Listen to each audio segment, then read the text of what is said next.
أعوذ بالله من الشيطان الرجيم. بسم الله الرحمن الرحيم.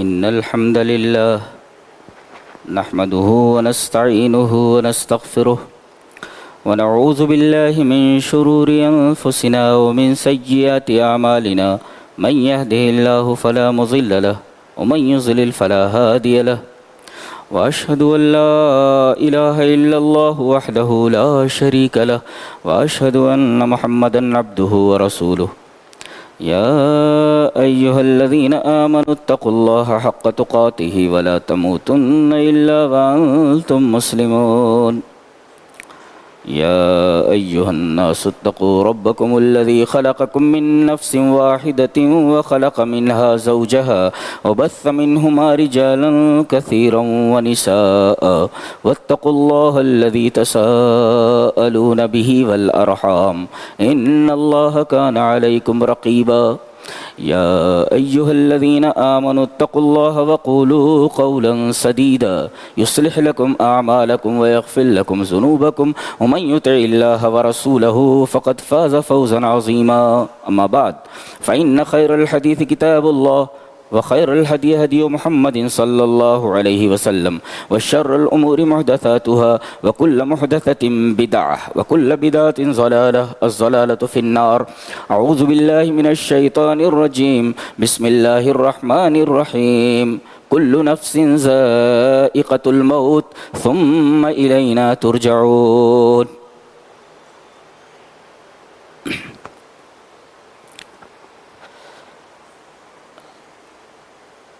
اس موضوع کے کور اور مغز پر آنے سے پہلے چند بنیادی باتیں ذہن نشین کریں.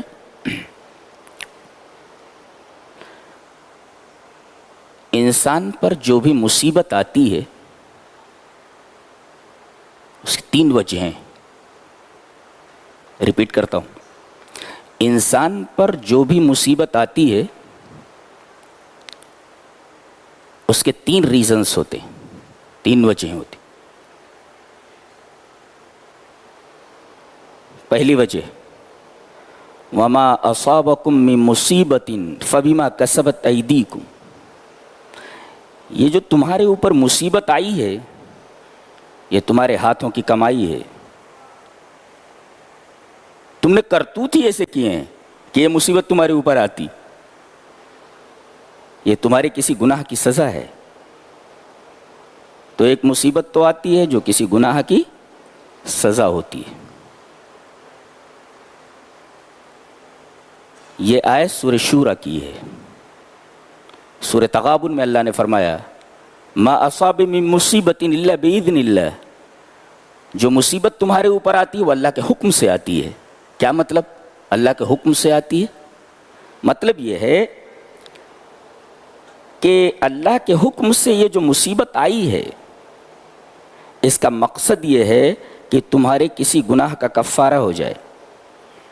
وہ مشہور حدیث ہے, آپ سنتے رہتے ہیں کہ اگر کسی مومن کو کانٹا بھی چبھ جائے, جو کانٹا چبھنے سے جو اس کو تکلیف ہوتی ہے, اس تکلیف کی وجہ سے اللہ تبارک و تعالیٰ اس کے گناہوں کا کفارہ کر دیتا ہے.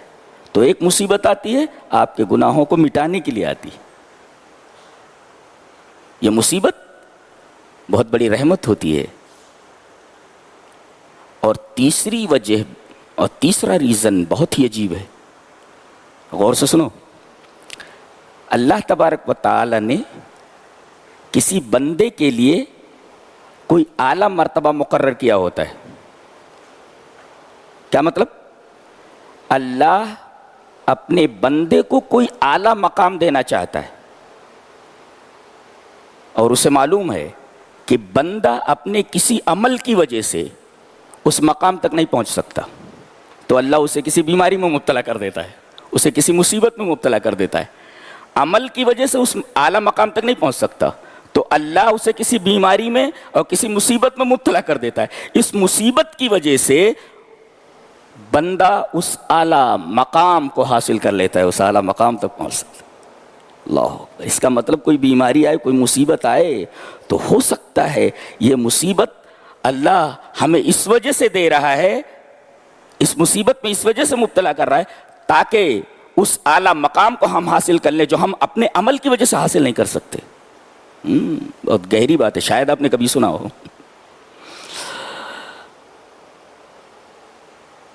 دوسری بات یہ ذہن نشین کریں کہ 5 باتیں ڈیسٹنڈ ہیں، مقرر ہیں، طے شدہ ہیں، ان کے خلاف نہیں ہوتا، اور یہ اللہ کی طرف سے طے شدہ ہوتا ہے، اللہ کی طرف سے متعین اور مقرر ہوتا ہے۔ نمبر 1، لن تموت نفس حتی تستوفی رزقها، کوئی نفس اس وقت تک نہیں مر سکتا جب تک کہ وہ اپنا رزق پورا نہ لے لے وے۔ اللہ نے جتنا کھانا کسی انسان کے حق میں مقرر کر دیا ہے، طے کر دیا ہے، اس کھانے کا آخری دانہ جب تک کہ اس کے حلقوم کے نیچے نہیں اتر جاتا تب تک اسے موت نہیں آتی۔ اسی طرح جتنا پانی پینا اس کے لیے اللہ کی طرف سے طے شدہ ہے، جب تک اس پانی کا آخری قطرہ اس کے حلق کے نیچے نہیں اتر جاتا تب تک اسے موت نہیں آتی۔ تو لن تموت نفس حتی تستوفی رزقها، کسی نفس کو موت نہیں آتی جب تک کہ وہ اپنا رزق دنیا میں پورا نہ حاصل کر لے، پورا نہ برت لے۔ ایک دوسری، موت کا وقت مقرر ہے، متعین، اللہ کی طرف سے طے شدہ ہے۔ اللہ نے فرمایا اذا جاء اجلهم لا يستاخرون ساعة ولا يستقدمون، فرمایا گیا ان اجل اللہ اذا جاء لا يؤخر، موت آ گئی تو نہ 1 سیکنڈ پہلے آ سکتی ہے نہ 1 سیکنڈ بعد میں آ سکتی ہے۔ جو وقت طے شدہ ہے موت اس وقت آ جائے گی، نہ 1 سیکنڈ پہلے نہ 1 سیکنڈ بعد میں۔ 2 باتیں ہو گئی۔ تیسری، کہاں مرے گا وہ، یہ بھی طے شدہ ہے۔ اللہ نے فرمایا وما تدری نفس بأی ارض تموت، انسان کو معلوم نہیں، ہمیں معلوم ہے۔ اللہ فرماتا ہے کہ وہ کہاں مرے گا۔ بہت سارے لوگ زندگی بھر گاؤں میں رہتے ہیں، علاج کے لیے شہر میں آئے، یہیں مر گئے اور یہاں کے قبرستان میں دفن ہوئے۔ ان کے وہم و گمان میں بھی یہ نہیں رہا ہوگا کہ زندگی بھر تو ہم گاؤں میں رہے اور ہماری موت کسی شہر میں لکھی ہوئی ہے اور ہم وہاں جا کر کے مر جائیں گے۔ تو موت کا وقت متعین اور موت کی جگہ بھی متعین۔ چوتھے، مرنے کے بعد دفن کہاں ہوگا یہ بھی متعین ہے۔ اللہ فرماتا ہے وَيَعْلَمُ مُسْتَقَرَّهَا وَمُسْتَوْدَاهَا، زمین میں زندگی بھر وہ کہاں رہے گا، اور جب مر جائے گا تو وہ کتنی زمین ہے اور کہاں ہے اس کو معلوم نہیں، ہمیں معلوم ہے کہ وہ کہاں دفن ہوگا۔ اور 5ویں چیز، موت کا ریزن، موت کا سبب متعین ہے، طے شدہ ہے۔ ایکسیڈنٹ سے مرے گا طے شدہ ہے، ہارٹ اٹیک سے مرے گا طے شدہ ہے، کورونا سے مرے گا طے شدہ ہے، کسی اور بیماری سے مرے گا طے شدہ ہے۔ یہاں ایک نقطہ حل کر لیتے ہیں۔ اگر کسی آدمی کی موت کورونا سے لکھی ہوئی ہے تو کورونا میں مبتلا ہو کر کے مر جائے گا، یہ کورونا وائرس پینڈیمک سے پکڑ لے گا، اس لیے کہ اللہ نے اس بیماری کو، اس پینڈیمک کو، اس وبا کو اس کی موت کا سبب بنا رکھا ہے، اس وجہ سے مر جائے گا۔ نقطہ یہ حل کرنا ہے کہ اگر کسی آدمی کی موت کورونا وائرس سے اللہ کی طرف سے متعین ہے تو ماسک لگانے کی کیا ضرورت ہے، سوشل ڈسٹینس بنانے کی کیا ضرورت ہے؟ ضرورت ہے۔ ترمذی کی روایت ہے، نبی کریم صلی اللہ علیہ وسلم سے پوچھا گیا کہ اللہ کے رسول، ہم بیمار ہوتے ہیں تو ڈاکٹر کے پاس جاتے ہیں، دوا ان تداوا بھی، ہم علاج کے لیے ڈاکٹر کے پاس جاتے ہیں، تو قاتن نتقیہا اور دیگر احتیاطی تدابیر کرتے ہیں، تو حل ترد من قدر اللہ شیئا، کیا اس سے تقدیر پر اثر پڑے گا؟ موت تو لکھی ہوئی ہے فلاں بیماری کی وجہ سے، تو کیا یہ جو احتیاطی تدابیر ہم کر رہے ہیں اس سے تقدیر پر فرق پڑے گا؟ حل ترد من قدر اللہ شیئا۔ آپ نے بڑا پیارا جواب دیا، ہی من قدر اللہ، یہ بھی تقدیر میں ہے، یعنی گویا یہ ماسک لگانا، یہ تدبیر اختیار کرنا در حقیقت تقدیر ہی کا ایک حصہ ہے، لہذا آپ ماسک لگائیں گے، سوشل ڈسٹینس بنائے رکھیں گے، اگرچہ آپ کی موت کورونا سے نہیں لکھی ہے۔ یہ اس سوال کا جواب ہے کہ جب ہماری موت کورونا سے نہیں لکھی ہے تو ہم ماسک کیوں لگائیں، سوشل ڈسٹینس کیوں بنائیں؟ بنانا ہے آپ کو، اس لیے کہ احتیاطی تدابیر بھی ہی من قدر اللہ، یہ اللہ تبارک و تعالیٰ کی تقدیر میں سے، یعنی تدبیر بھی تقدیر میں سے ہے۔ یہ دو باتیں اپنے ذہن نشین کر لی۔ اب خطبہ مسنونہ کے بعد پڑھی گئی اس آیت کریمہ پر آتے ہیں، کل نفس ذائقۃ الموت۔ یہ نفس جو ہے نا، نفس اسی سے تنفس بنا ہے، تنفس سانس لینا۔ دنیا میں جتنے بھی جاندار ہیں جو سانس لیتے ہیں ایک دن ان کو مر جانا ہے۔ درخت بھی سانس لیتے ہیں، کاربن ڈائی آکسائڈ کھینچتے ہیں اور آکسیجن چھوڑتے ہیں، وہ سانس لیتے ہیں اور سانس چھوڑتے ہیں، لہذا درختوں کو بھی مر جانا ہے، مر جاتے ہیں، سوکھ جاتے ہیں، سوکھ جانا ان کا مر جانا ہے۔ ارے درخت تو بہت دور کی بات ہے، یہ صبح جو نکلتی ہے یہ بھی سانس لیتی ہے۔ اللہ نے فرمایا وَالصُّبْحِ إِذَا تَنَفَّسَ، یہ صبح، اس کی قسم، جب وہ سانس لیتی ہے، اس کا مطلب صبح بھی سانس لیتی ہے، سانس لیتی ہے تو صبح کو بھی مر جانا ہے، صبح کو مر جانا ہے، شام کو مر جانا ہے، جو بھی سانس لینے والی چیز ہے سب کو مر جانا ہے۔ صبح جو نکلتی ہے اسے ایک دن مر جانا ہے، اس لیے کہ وہ سانس لیتی ہے۔ وَالصُّبْحِ إِذَا تَنَفَّسَ، صبح کی قسم جب وہ سانس لیتی ہے۔ اتنی حیرت ناک بات ہے، آج سے 1400 سال پہلے کہہ دیا گیا۔ جانتے اس کا کیا مطلب ہے؟ یہ درخت سب سے زیادہ آکسیجن صبح کے وقت چھوڑتے ہیں، وہ صبح سانس لے رہی ہے، لہذا صبح کے وقت اٹھنا یہ صحت کے لیے زیادہ مفید ہے۔ وَالصُّبْحِ إِذَا تَنَفَّسَ، قسم ہے صبح کی جب وہ سانس لے۔ جو جتنی بھی چیزیں انرجی لیتی ہیں اور انرجی چھوڑتی ہیں سب کو مر جانا ہے، اس لیے کہ وہ نفس ہے، سانس لیتے ہیں، سانس چھوڑتے ہیں۔ اسٹیفن ہاکنگ ایک بہت بڑا سائنسداں گزرا ہے، یہ دوسرا آئنسٹائن ہے۔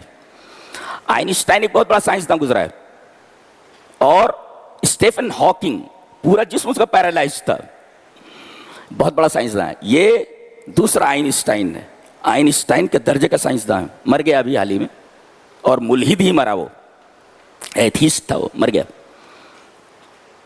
اس نے بلیک ہولز کے اوپر کام کیا ہے۔ بلیک ہول جانتے کسے کہتے ہیں؟ خلا میں گھومتے ان دائروں کو بلیک ہولز کہا جاتا ہے جو ہر چیز کو ہڑپ کر جاتے ہیں۔ بجلی جاتی ہے، بجلی گم ہو جاتی ہے، بجلی کو کھا جاتی ہے، یہاں تک کہ ٹائم، وقت، ٹائم کو بلیک ہولز کھا جاتے ہیں۔ سائنسدانوں کا یہ کہنا تھا کہ بلیک ہولز مرتے نہیں ہیں، اس سائنسدان نے بلیک ہولز کے اوپر کام کیا اور بتایا کہ بلیک ہولز بھی مر جاتے ہیں، اللہ، اس لیے کہ وہ انرجی چھوڑتے ہیں۔ اس نے دلائل، اس کی ایک کتاب ہے A Brief History of Time، اس کی بہت اردو میں اس کا ترجمہ ہو چکا ہے، انگلش میں تو اس نے وہ کتاب لکھی ہے، وقت کی ایک مختصر تاریخ بائی اسٹیفن ہاکنگ۔ اللہ تبارک و تعالیٰ اتنا ذہن دے دیتا ہے پھر بھی یہ ملحد کیوں مرتے ہیں، سمجھ میں آتا ہے۔ اس لیے کہ ابو طالب جانتے تھے کہ یہ اللہ کا نبی ہے، جو محمد ہیں اللہ کے نبی، لیکن ہدایت نہیں ملی۔ ہدایت یہ اللہ تبارک و تعالیٰ کی بہت بڑی نعمت ہے، جسے عطا کر دے سب سے بڑا خوش نصیب ہے۔ آپ کے چچا کو وہ دولت نصیب نہیں، وہ جو آپ کو نصیب ہو گئی ہے، آپ کتنی خوش نصیب ہیں۔ تو اس نے کہا کہ یہ بلیک ہولز بھی مر جاتے ہیں، اس لیے کہ یہ انرجی چھوڑتے ہیں، یہ سانس لیتے ہیں، یہ اگرچہ ان کے اندر جانے والی ہر شے گم ہو جاتی ہے، سب کو کھا لیتی بلیک ہولز۔ تو کل نفس ذائقۃ الموت، ہر نفس کو موت کا مزہ چکھنا ہے۔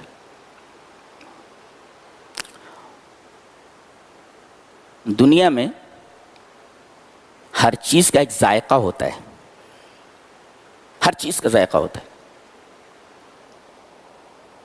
اور آدمی ان مختلف ذائقوں کو برت کر بتا سکتا ہے کہ اس ذائقے کی کیفیت کیا ہے،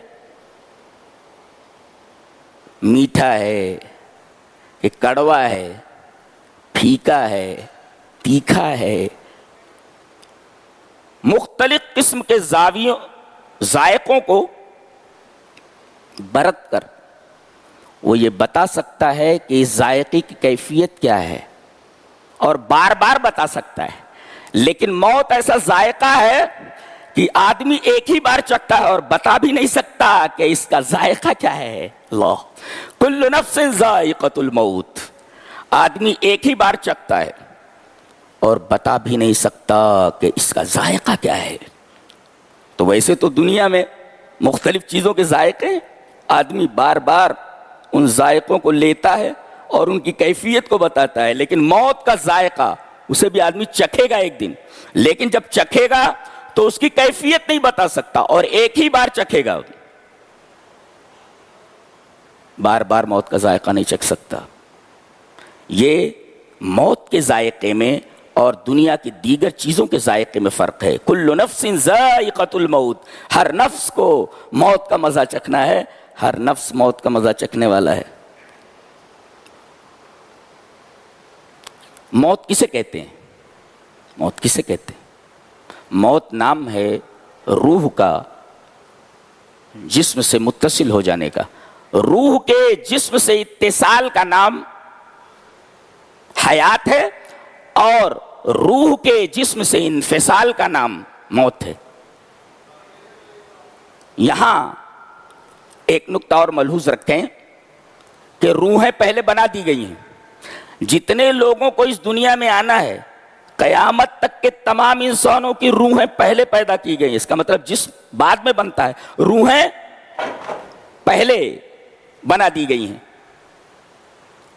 اور یہ روحیں پڑاؤ لگائے ہوئے، پڑاؤ ڈالے ہوئے لشکر کی طرح ہیں۔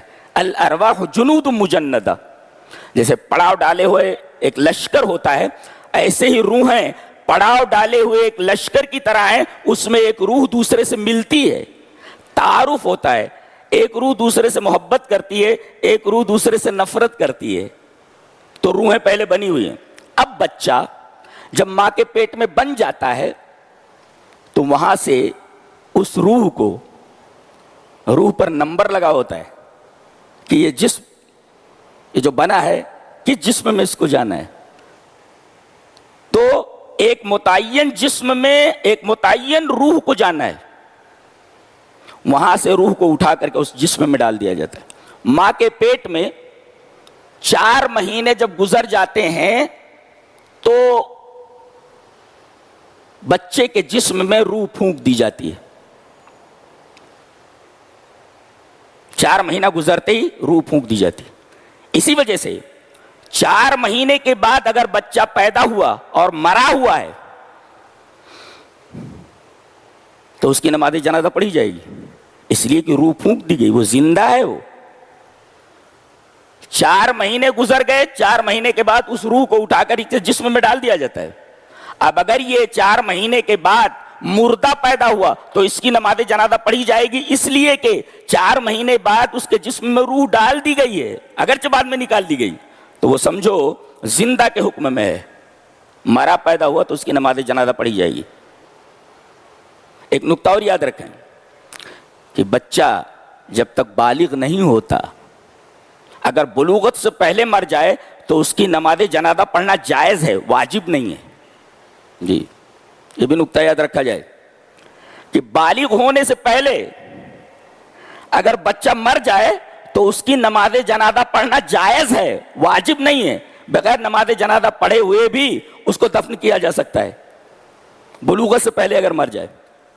اسی طریقے سے شہید کی نماز جنازہ بھی پڑھنا جائز ہے، اس لیے کہ وہ معصوم ہوتا ہے، اس کے سارے گناہ معاف کر دیے جاتے ہیں۔ اس کی نماز جنازہ پڑھ لیے تو پڑھ لیے۔ تو 4 مہینے کے بعد چونکہ جسم میں روح ڈال دی جاتی ہے تو اگرچہ بچہ مرا ہوا پیدا ہو اس کی نماز جنازہ پڑھی جائے گی، اس لیے کہ روح پھونک دی گئی. تو گویا زندگی نام ہے روح کے جسم سے اتصال کا، اور موت نام ہے اسی روح کے جسم سے انفصال کا. روح متصل ہو گئی جسم سے، دیٹ از کالڈ حیات، اور اس روح کو جسم سے نکال لیا گیا اور یہ روح جسم سے منفصل ہو گئی، دیٹ از کالڈ موت، ڈیتھ.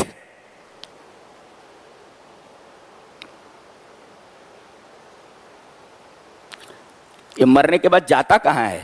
دوسرے ٹکڑے کے اندر بتا دیا گیا کہاں جانا ہے. کل نفس ذائقۃ الموت، موت کا مزہ چکھ لیا، اب چکھنے کے بعد جانا کہاں ہے؟ ثم الینا ترجعون، ہماری ہی طرف تمہیں پلٹ کر کے آنا ہے، کہیں اور نہیں جا سکتے تم. اب ایسا منہ تو بناؤ کہ اللہ کے سامنے حاضر ہو سکو، اس لیے کہ پلٹنا تو اسی کی طرف ہے. اللہ فرما رہا ہماری ہی طرف تمہیں آنا ہے،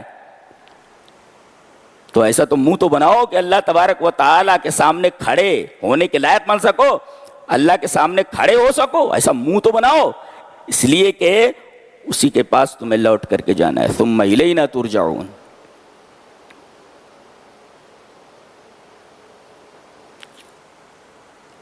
یہ روح نکالتے کون ہیں؟ آتے فرمایا گیا قل یتوفاکم ملک الموت الذی اکل بکم ثم الی ربکم ترجعون.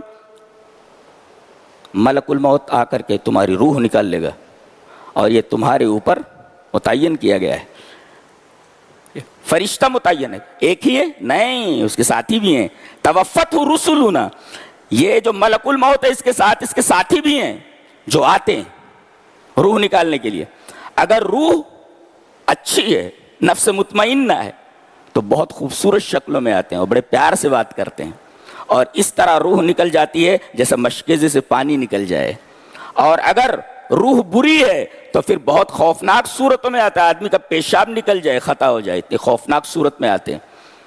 اور جسم میں ہاتھ ڈال کر کے پورے بدن سے اس کی روح کھینچ لیتے ہیں. معمولی ایک سوئی چبھ جائے آدمی کو کتنی تکلیف ہوتی ہے، اور یہ روح پورے بدن کے اندر پھیلی ہوئی ہے، اس کو کیسے نکالتے ہوں گے اللہ. فرشتوں کو معلوم ہے یہ جو روح نکالنے پر متعین ہے کہ روح نکالی کیسے جاتی ہے، پورے جسم سے اس کو کھینچ لیتے ہیں. اور ایک عجیب قسم کی بے ہوشی ہوتی ہے، وہ آدمی اس بے ہوشی کو بتا بھی نہیں سکتا. فرمایا وجاءت سکرۃ الموت بالحق ذلک ما کنت منہ تحید.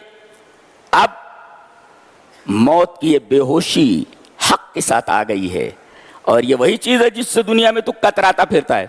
سب سے پہلے آدمی موت سے بھاگتا ہے، کتراتا رہتا ہے، ڈاج دیتا رہتا ہے اس کو، اس لیے کہ ابھی اس کے اجل کا وقت نہیں آیا، موت کا وقت نہیں آیا، تو کتراتا پھر رہا ہے. لیکن بھاگے گا کہاں؟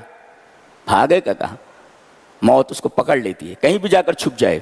فرمایا گیا اینما تکونوا یدرککم الموت ولو کنتم فی بروج مشیدہ. تم جہاں کہیں بھی رہو، اگرچہ تم سیمنٹڈ برجوں میں ہو، اگرچہ تم مضبوط قلعوں کے اندر ہو، ملک الموت وہاں بھی گھس جاتا ہے. بڑے بڑے ڈاکٹر، بڑے بڑے سائنسداں جنہیں اپنے فن کے اوپر بڑا ناز ہے، ان کے سامنے سے موت کا فرشتہ اٹھا کر کے لے کر چلا جاتا ہے. بچے کو اس کے باپ کے سامنے سے، بیٹے کو اس کے باپ کے سامنے سے، بیٹے کو اس کی ماں کے سامنے سے، بیٹے کے سامنے باپ کو لے کر کے چلا جاتا ہے، کوئی کچھ نہیں کر سکتا. قُلْ يَتَوَفَّاكُمْ مَلَكُ الْمَوْتِ الَّذِي أُكِّلَ بِكُمْ ثُمَّ إِلَىٰ رَبِّكُمْ تُرْجَعُونَ. اللہ، اور اس موت کو سب کو فیس کرنا ہے. ایک نکتہ بتاؤں، آدمی جب کسی چیز سے ڈرتا ہے تو بھاگتا کیسے ہے؟ اس کی سمت بھاگتا ہے یا اس کے مخالف ڈائریکشن میں بھاگتا ہے؟ ادھر سے کوئی خوفناک چیز آ رہی ہو، ادھر سے شیر آ رہا ہو، ادھر سے کوئی سانپ آ رہا ہو، تو آدمی اس کی طرف بھاگے گا یا اس کی مخالف سمت میں، اس کی مخالف ڈائریکشن میں بھاگے گا؟ اس کے مخالف ڈائریکشن میں بھاگے گا. تو اگر خوفناک چیز سامنے سے آ رہی ہو تو آدمی اپنے آپ کو بچانے کے لیے اس کے اپوزٹ ڈائریکشن میں بھاگے گا. لیکن موت کا عجیب حال ہے کہ آدمی اسی کی طرف بھاگ رہا ہے. اللہ نے فرمایا قُلْ إِنَّ الْمَوْتَ الَّذِي تَفِرُّونَ مِنْهُ فَإِنَّهُ مُلَاقِيكُمْ. یہ موت جسے تم بھاگ رہے ہو یہ تم سے ملاقات کرنے والی ہے. اس کا مطلب دنیا میں کسی خوفناک چیز سے بچنے کے لیے آدمی اس کے مخالف سمت میں بھاگتا ہے، لیکن موت ایک ایسی چیز ہے کہ آدمی بڑی تیزی سے اس کی طرف بھاگ رہا ہے۔ عجیب بات ہے، سب سے خوفناک چیز ہے اور آدمی اسی کی طرف بھاگ رہا ہے۔ موت اس کے سامنے سے آ رہی ہے اور یہ اسی کی طرف بھاگ رہا ہے۔ قل ان الموت الذی تفرون منہ فانہ ملاقیکم، یہ تمہارے سامنے سے آنے والی ہے، تمہیں سامنے سے پکڑ لینے والی ہے، بچ نہیں سکتے۔ یہ بوڑھا نہیں دیکھتی، بچہ نہیں دیکھتی، لڑکی نہیں دیکھتی، لڑکا نہیں دیکھتی، کچھ نہیں دیکھتی ہے، روح نکال لیتی ہے۔ قضا دیگر نشود در ہزار نالو آہ، بشکریہ بشکایت برائے دزدہنے فرشتے کی وکیل است بر خزائن بار، چه غم کند کی بمیر چراغ پیرزنے۔ جو فرشتہ ہوا کے خزانے پر مقرر ہے وہ تو ہوا چلائے گئی، اسے کیا معلوم کہ کسی بڈھی عورت کا چراغ بجھ جائے گا اور رات بھر اس کی کٹیا کے اندر اندھیرا رہے گا، تو اٹھا کر لے کر کے چلا جاتا ہے۔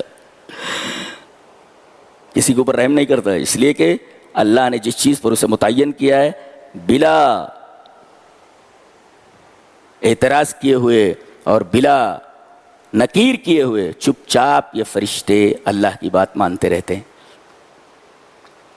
تم کہیں بھی رہو، یہ موت تمہیں جا کر کے پکڑ لے گی۔ یہ نکلتی کیسے ہے؟ نکلتی کیسے ہے؟ کہاں سے نکلتی ہے؟ یہ امور غیبیہ میں سے ہے، پتہ نہیں کہاں سے نکلتی۔ علماء نے اجتہاد کیا ہے، حکماء نے اجتہاد کیا ہے کہ دونوں ہاتھوں اور دونوں پیروں کی طرف سے نکلنا شروع ہوتی ہے اور اوپر کی طرف چڑھتی ہے، اور جیسے جیسے اوپر کی طرف چڑھتی ہے ہاتھ پیر بے جان ہوتے چلے جاتے ہیں۔ ہاتھ بے جان ہو گئے، پیر بے جان ہو گئے، اور پھر حلقوم میں آ جاتی ہے۔ فلولا اذا بلغت الحلقوم وانتم حينئذ تنظرون، یہ موت حلقوم میں جب پہنچ جاتی ہے تو پھر تم اس وقت صرف دیکھتے رہتے ہو، اپنا حال نہیں بیان کر سکتے کہ میرے اوپر کیا بیت رہی ہے، صرف تم دیکھ سکتے ہو۔ وانتم حينئذ تنظرون، اپنا حال تم کسی سے نہیں بیان کر سکتے۔ پھر یہ آنکھوں تک آتی ہے اور اس کے بعد فرشتے روح نکال لیتے ہیں۔ کیسے نکالتے ہیں، کہاں سے نکالتے ہیں، سب امر غیب ہے۔ بعض لوگ کہتے ہیں پیر کی طرف سے نکلتی ہے، بعض لوگ کہتے ہیں ہاتھ کی طرف سے نکلتی ہے، بعض لوگ کہتے ہیں آنکھ کی طرف سے نکلتی ہے، یہ امر غیب ہے۔ لوگ بتاتے ہیں یہاں سے نکلتی ہے، وہاں سے نکلتی ہے، اس پر کوئی نص موجود نہیں ہے، حدیث موجود نہیں، قرآن کی کوئی آیت موجود نہیں، پتہ نہیں کہاں سے نکالتے۔ ہاں اتنا ہے کہ جب روح نکلتی ہے تو آنکھ اس کا پیچھا کرتی ہے۔ نقطہ یہ ملا کہ زندگی بھر یہ آنکھ روح کو نہیں دیکھ پاتی ہے، لیکن جب یہ روح نکلتی ہے تو آنکھ اس کا پیچھا کرتی ہے، غالباً اس کو دیکھتی ہے، زندگی بھر نہیں دیکھ پاتی۔ ہم نہیں دیکھ پاتے اپنی نگاہوں سے کہ روح کیا چیز ہے، لیکن جب نکلتی ہے تو آنکھ اس کا تعاقب کرتی ہے۔ دلیل یہ حدیث پاک۔ وعن ام سلمة رضی اللہ تعالی عنہ قالت دخل رسول اللہ صلی اللہ علیہ وسلم على ابی سلمة وقد شق بصره فاغمزه ثم قال ان الروح اذا قبض تبعه البصر، رواہ ابن ماجہ فی کتاب الجنائز۔ حضرت امام ابن ماجہ رحمہ اللہ اس حدیث کو ایسے کتاب الجنائز کے اندر لائیں۔ حضرت ابو سلمہ کا انتقال ہو گیا، ام سلمہ بیان کرتی ہیں کہ ابو سلمہ کا انتقال ہو گیا، رسول اللہ صلی اللہ علیہ وسلم آئے، دیکھا کہ ان کی آنکھیں ایسے پھٹی ہوئی، وقد شق بصرہ۔ اللہ، ہم لوگوں کے ساتھ بھی یہ معاملہ پیش آنے والا ہے، کوئی بچنے والا نہیں ہے، سب لائن میں لگے ہوئے ہیں۔ آنکھیں پھٹی ہوئی تو وقت شق بصر، نبی کریم صلی اللہ علیہ وسلم آئے اور بڑے پیار سے ان کی آنکھیں بند کر دی۔ پھر آپ نے ایک بات فرمائی، ان الروح اذا قبض، جب روح کو قبض کیا جاتا ہے، جب نکالا جاتا ہے تو تبعہ البصر، تو نگاہ آنکھ اس کا پیچھا کرتی ہے۔ صرف اتنا نص سے معلوم ہے کہ روح نکلتی ہے تو آنکھ اس کا پیچھا کرتی ہے، لیکن کہاں سے نکالتے ہیں وہ فرشتے یہ امر غیب ہے، اللہ کے علاوہ کسی کو معلوم نہیں۔ لوگ جو بتاتے پیر سے نکلتی ہاتھ سے نکلتی، یہ علماء کے اجتہادات ہیں اور حکماء کے اجتہادات ہیں، اس پر نص موجود نہیں۔